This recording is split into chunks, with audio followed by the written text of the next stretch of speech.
Innal hamdalillah nahmaduhu ta'ala wa nasta'inuhu wa nastaghfiruhu wa natubu ilayh wa na'udzu billahi min shururi anfusina wa sayyiati a'malina may yahdihillahu fala mudilla lahu wa may yudlil falan tajida lahu waliyyan mursyida wa asyhadu an la ilaha illallah wahdahu rabbi la syarika lahu wa asyhadu anna Muhammadan abduhu wa rasuluh. Qala rabbuna jalla wa ala fi kitabihil karim, ya ayyuhalladzina amanu taqullaha haqqa tuqatih wa la tamutunna illa wa antum muslimun.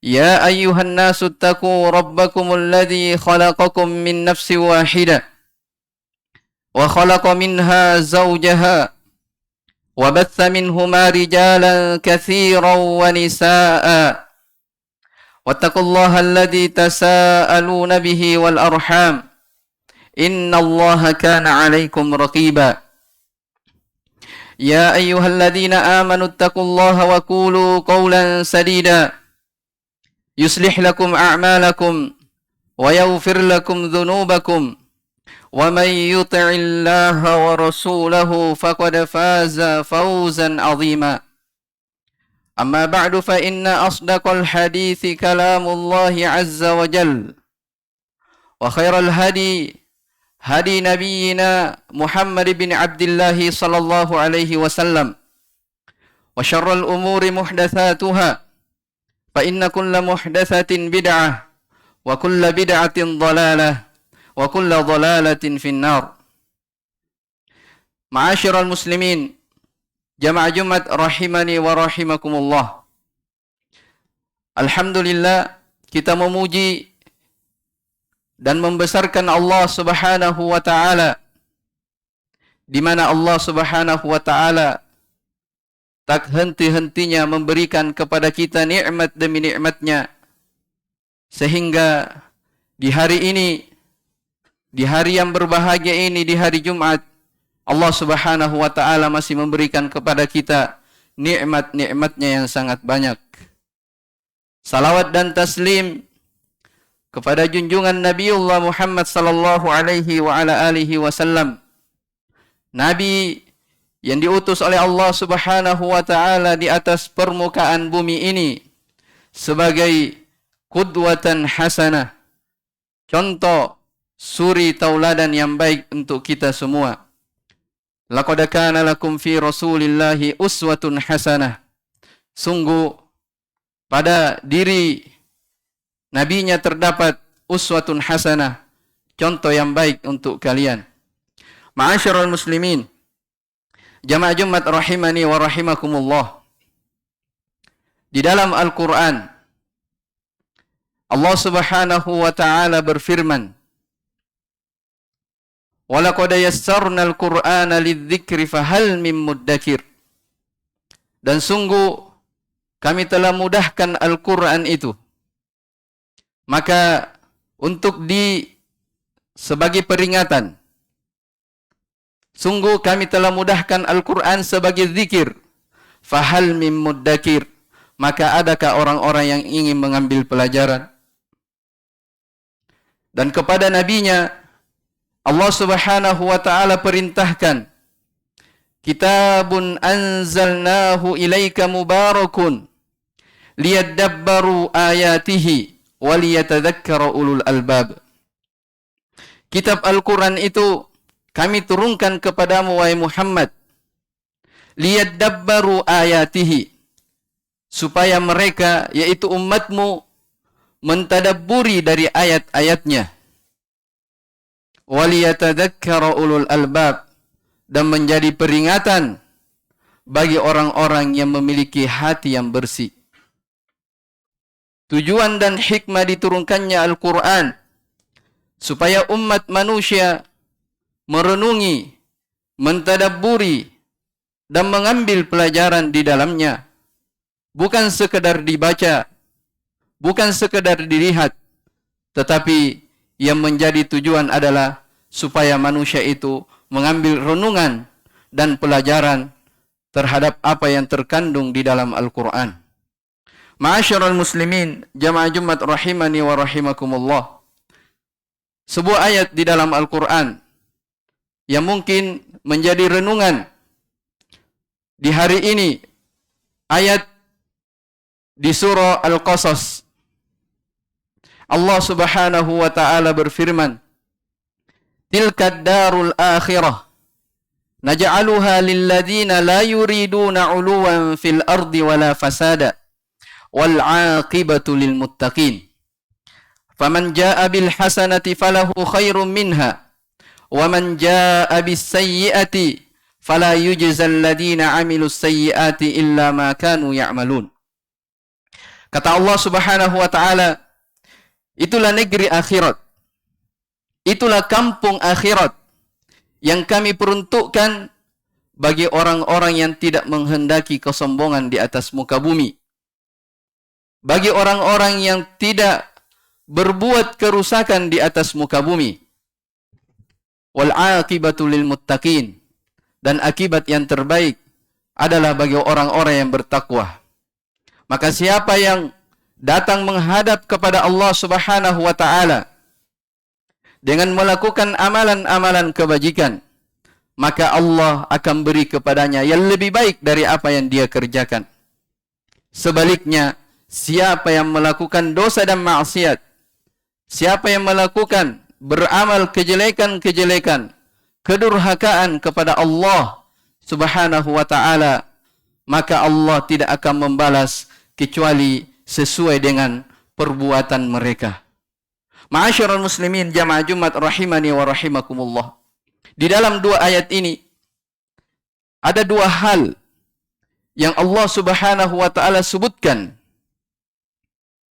Iya, agar supaya manusia itu menghindarinya.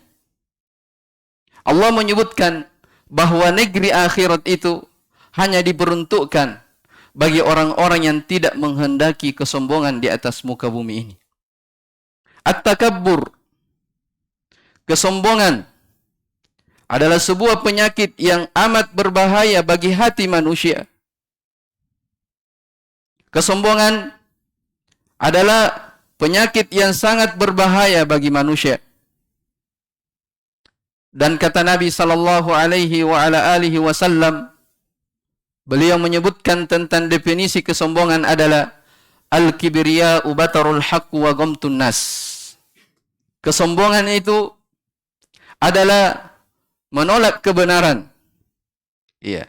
Menolak al-haq, apa yang datang dari Allah Subhanahu wa taala dan Rasulnya. Wa ghamtun nas, dan merendahkan manusia.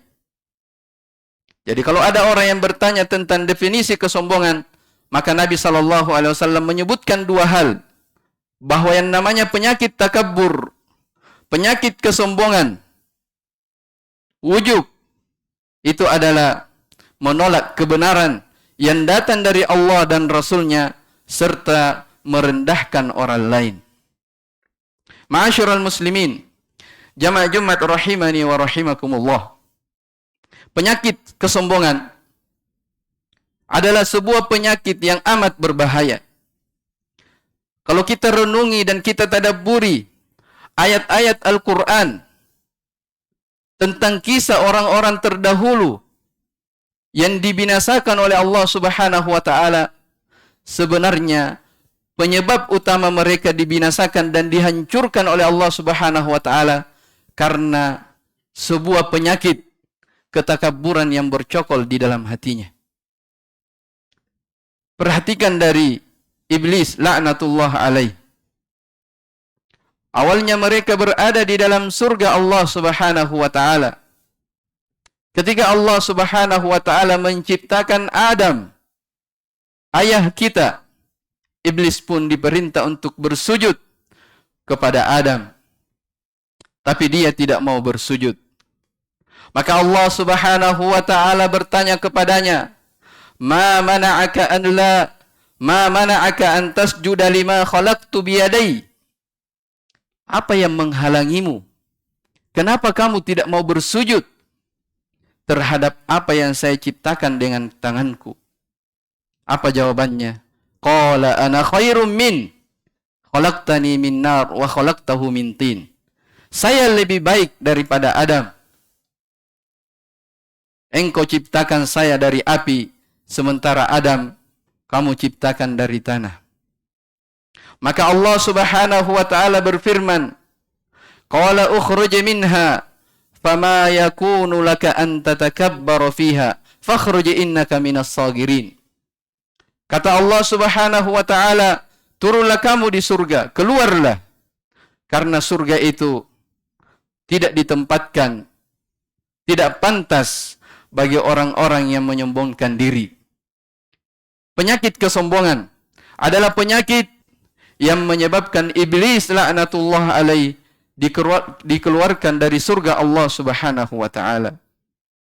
Contoh yang kedua, ketika awal kali terjadi kesyirikan di atas muka bumi, maka Allah Subhanahu wa taala mengutus rasulnya, mengutus nabinya, yaitu Nabi Nuh alaihi salam. Walaqad arsalna Nuhan ila qaumihi faqala ya qaumi inni lakum nadhirum mubin alla ta'budu illa Allah inni akhafu alaikum adzab yaumin alim. Kata Allah Subhanahu wa taala, sungguh kami telah mengutus Nuh alaihi salam kepada kaumnya. Kemudian Nuh berkata, sesungguhnya saya adalah pemberi peringatan yang sangat jelas untuk kalian. Wahai kaumku, beribadalah kalian kepada Allah Subhanahu wa taala. Inni akhafu alaikum adzab yaumin azim. Sesungguhnya saya takut jangan sampai azab yang pedih menimpa kalian. Maka apa jawaban kaumnya? Faqala al-mala'u alladhina kafaru min qaumihi. Pembesar-pembesar, para raja berkata dari kalangan pengikut dari kaum Nabi Nuh, mereka berkata, "Mana roka illa basyaram mitlana." Perhatikan, kami tidak melihat, ya, engkau wahai Nuh, kecuali hanyalah manusia biasa seperti kami. Wa ma naraka taba'aka illa alladhina hum aradhiluna badiyar ra'i. Bahkan kami tidak melihat kamu, orang-orang yang mengikutimu, kecuali hanyalah orang-orang rendahan, orang-orang pedalaman. Wa ma nara lakum alaina min fadlin. Bahkan kami tidak melihat darimu sedikit pun dari keutamaan. Bal nadunnukum kadzibin. Bahkan kami yakin kamu itu wahai Nuh adalah seorang yang pendusta. Ini penolakan. Kenapa mereka menolak? Kenapa kaum Nabi Nuh alaihi salam menolak dari ajaran yang dibawa oleh Nuh alaihi salam? Sifat yang paling utama yang mereka miliki karena kesombongan yang bercokol di dalam hatinya. Ma'asyiral muslimin, jamaah Jumat rahimani wa rahimakumullah. Demikian pula kaum-kaum setelahnya Allah Subhanahu wa taala sebutkan dari kaum Ad, kaumnya Nabi Hud, kaum Samud, iya, kaumnya Nabi Saleh, semuanya dibinasakan, dihancurkan oleh Allah Subhanahu wa taala. Sebab utama mereka yang memiliki penyakit yang mereka miliki adalah penyakit kesombongan, yaitu menolak kebenaran, menolak petunjuk yang datang dari Allah Subhanahu wa taala dan Rasulnya. Ma'asyiral muslimin, jamaah Jumat rahimani wa rahimakumullah. Nabi kita Muhammad sallallahu alaihi wa ala alihi wasallam ketika diutus kepada kaum musyrikin, orang-orang yang menyembah berhala di waktu itu. Ketika Nabi sallallahu alaihi wasallam naik di tempat yang tinggi, beliau mengatakan, "Qulu la ilaha illallah tuflihu." Ucapkan la ilaha illallah, terima petunjuk yang datang dari Allah Subhanahu wa taala, pasti kalian akan beruntung. Apa jawaban mereka? Ataj'alal alihata ilahan wahida? Inna hadza la syai'un ujab. Apakah kami akan menjadikan sesembahan itu menjadi satu? Ini adalah suatu hal yang menakjubkan. Bahkan dalam Al-Quran dikatakan, innahum kanu idza qila lahum la ilaha illallah yastakbirun. Langsung disebutkan sifatnya. Ketika dikatakan kepada mereka, berla ilaha illallah kalian. Ucapkan la ilaha illallah. Allah katakan apa? Yastakbirun. Mereka bersombong. Ada penyakit kesombongan yang mereka miliki. Sehingga apa jawabannya? Wa yaquluna a inna latariku alihatina li syairin majnun.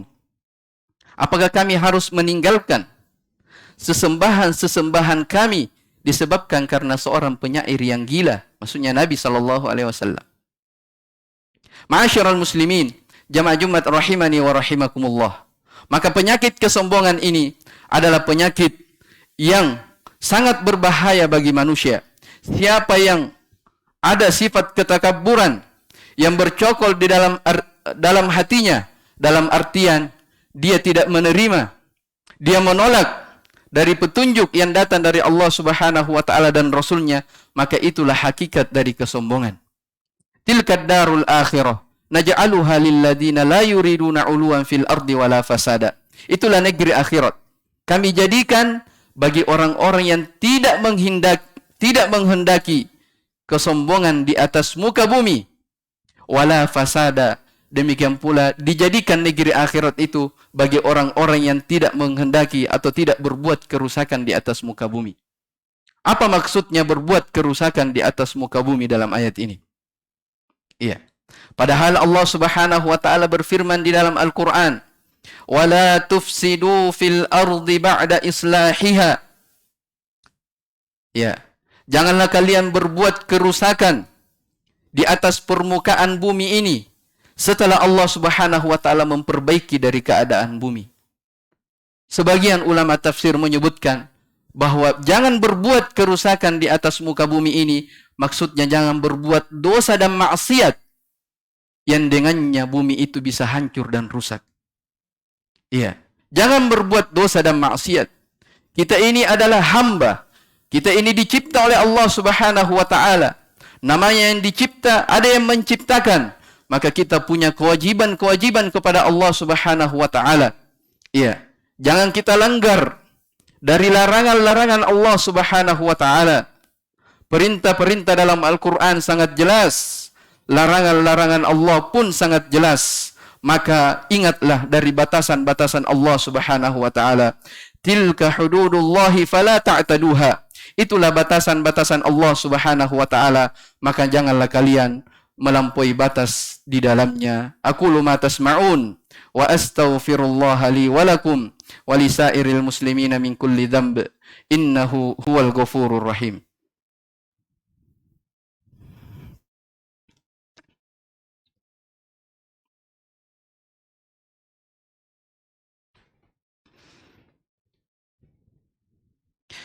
Alhamdulillahi rabbil alamin. Wal 'aqibatu lil muttaqin wa la 'udwana illa 'alal zalimin. Wa asyhadu an la ilaha illallah wahdahu la syarika lah, ilahul awwalin wal akhirin. Wa asyhadu anna Muhammadan 'abduhu wa rasuluh. Shalawatullahi wa salamuhu alaihi wa sallama tasliman katsira, amma ba'd. Ahibbati fillah, rahimani wa rahimakumullah. Di akhir ayat, setelah Allah Subhanahu wa taala menyebutkan bahwasanya negeri akhirat hanya dijadikan, diperuntukkan bagi orang-orang yang tidak bersombong di atas permukaan bumi ini dan bagi orang-orang yang tidak berbuat kerusakan dengan dosa dan maksiat. Kemudian di akhir ayat Allah menyebutkan wal 'aqibatu lil muttaqin. Itulah akibat yang terbaik bagi orang-orang yang bertakwa kepada Allah Subhanahu wa taala. Dan ketahuilah arti atau makna dari ketakwaan, kata para ulama, antaja'ala bainaka wa bainallahi wa baina iqabillahi wiqaya. Ya, takwa itu engkau membuat tameng, membuat batasan antara kamu dengan siksaan Allah Subhanahu wa taala. Siapa yang menjaga hak-hak Allah dalam kehidupan dunia ini, dia menjaga dari perintah-perintah Allah Subhanahu wa taala. Dia bersihkan dirinya dari noda-noda kesyirikan. Dia jaga salatnya, dia berpuasa di bulan Ramadan dari rukun-rukun Islam, dia jaga kewajiban-kewajibannya. Kemudian juga dia menjaga dari batasan-batasan Allah Subhanahu wa taala. Iya, dia menjaga dari larangan-larangan Allah Subhanahu wa taala, maka itulah orang-orang yang bertakwa. Itulah orang-orang yang bertakwa. Makanya ayat setelahnya Allah Subhanahu wa taala menyebutkan man jaa bil hasanati falahu khairum minha. Siapa yang datang menghadap kepada Allah Subhanahu wa taala dengan membawa kebaikan-kebaikan, maka baginya pahala yang lebih besar dari Allah dari apa yang mereka kerjakan. Iya, dari apa yang mereka kerjakan. Sebaliknya, wa man jaa bis sayyi'ah. Siapa yang datang menghadap kepada Allah Subhanahu wa taala dengan melakukan pelanggaran-pelanggaran, dosa dan maksiat. Iya. Dia tidak belajar tauhid, tidak mempelajari dari bahaya kesyirikan. Ya, salatnya bolong-bolong. Ya, dia tidak punya perhatian tentang kewajiban-kewajibannya di atas muka bumi ini. Maka kata Allah, "Fala yujzal ladina 'amilus sayyiati illa ma kanu ya'malun." Maka tidaklah dia dibalas kecuali sesuai dengan perbuatan yang mereka lakukan. Maka perhatikanlah dua ayat ini.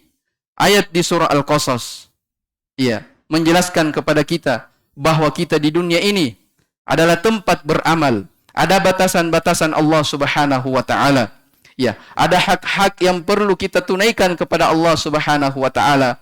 Dan ingat, Allah Subhanahu wa taala Maha Adil, tidak pernah menzalimi hamba-hambanya. Man 'amila shalihan fali nafsihi. Barang siapa yang berbuat kebajikan, maka dia akan mendapatkan dari balasannya. Wa man jaa bis sayyi'ah. Ya, siapa yang melakukan kejelekan, ya, man 'amila shalihan fali nafsihi wa man asaa fa 'alaiha. Siapa yang berbuat dosa, maka dia sendiri yang akan menanggung dari akibatnya. Wa ma rabbuka bidzallamin lil 'abid. Dan Rabbmu tidak akan pernah menzalimi hamba-hambanya. Di dalam hadits qudsi, Allah Subhanahu wa taala berfirman, "Innama hiya a'malukum uhsiha lakum thumma uwaffikum iyyaha. Faman wajada khairan falyahmadillah wa man wajada ghaira dzalik fala yalumanna illa nafsah." Itulah amalan kalian. Saya hitung dengan sangat detail, sangat rinci, tidak ada yang dizalimi. Faman wajada khairan, siapa yang mendapati amalan-amalannya baik, maka hendaknya dia memuji Allah Subhanahu wa taala. Wa man wajada ghaira dzalik, tapi siapa yang mendapati catatan-catatan amalannya jelek selain daripada itu, fala yalumanna illa nafsah, maka janganlah dia menyalahkan kecuali dirinya sendiri. Ma'asyiral muslimin, jamaah Jumat rahimani wa rahimakumullah. Yang terakhir, ayat ini, tilkad darul akhiratu naj'aluha lil ladina la yuriduna 'uluwan fil ardi wala fasada wal 'aqibatu lil muttaqin. Ayat ini Allah Subhanahu wa taala menyebutkan setelah penyebutan kisah Qarun. Kenapa Allah Subhanahu wa taala menyebutkan ayat ini setelah penyebutan kisah Qarun? Karena dimaklumi siapa yang pernah membaca kisah Qarun, ya, yaitu ketika Qarun dibinasakan oleh Allah Subhanahu wa taala. Apa sebab mereka dibinasakan? Sebab utamanya dibinasakan karena dia diberi nikmat yang sangat banyak oleh Allah Subhanahu wa taala, tapi dia bersombong, tidak mengakui dari kebaikan-kebaikan Allah Subhanahu wa taala. Maka di akhir kisahnya Allah katakan, fa khasafna bihi wa bidarihil ard. Kami tenggelamkan Qarun beserta dengan harta-hartanya ke dalam bumi. Ya. Maka datanglah ayat setelahnya, itulah negeri akhirat yang kami jadikan bagi orang-orang yang tidak menghendaki kesombongan di atas muka bumi, demikian pula tidak berbuat kerusakan, dan itulah akibat yang baik bagi orang-orang yang bertakwa. Aqulu qouli hadza wa astaghfiruhu innahu huwal ghafurur rahim. Innallaha wa malaikatahu yusholluna 'alan nabi ya ayyuhalladzina amanu shallu 'alaihi wa sallimu taslima. Allahumma salli ala Muhammad wa ala ali Muhammad kama sallaita ala Ibrahim wa ala ali Ibrahim innaka Hamidum Majid. Wa barik ala Muhammad wa ala ali Muhammad kama barakta ala Ibrahim wa ala ali Ibrahim innaka Hamidum Majid. Allahumma ighfir lil muslimina wal muslimat wal mu'minina wal mu'minat al ahya'i minhum wal amwat innaka sami'un qaribun mujibud da'wat ya qadiyal hajat. Allahumma arinal haqqa haqqa warzuqna ittiba'ah wa arinal batila batila warzuqna ijtinabah. Rabbana zalamna anfusana wa illam taghfir lana wa tarhamna lanakunanna minal khasirin.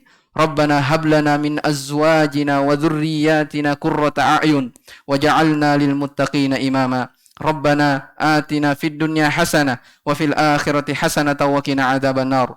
Ibadallah, innallaha ya'muru bil adli wal ihsan wa ita'i dzil qurba wa yanha 'anil fahsya'i wal munkari wal baghi ya'idzukum la'allakum tadhakkarun. Fadhkurullahal 'azimal jalila yadhkurkum washkuruhu 'ala ni'amihi yazidukum wastaghfiruhu innahu huwal ghafurur rahim. Subhana rabbika rabbil 'izzati 'amma yasifun wa salamun 'alal mursalin walhamdulillahi rabbil alamin.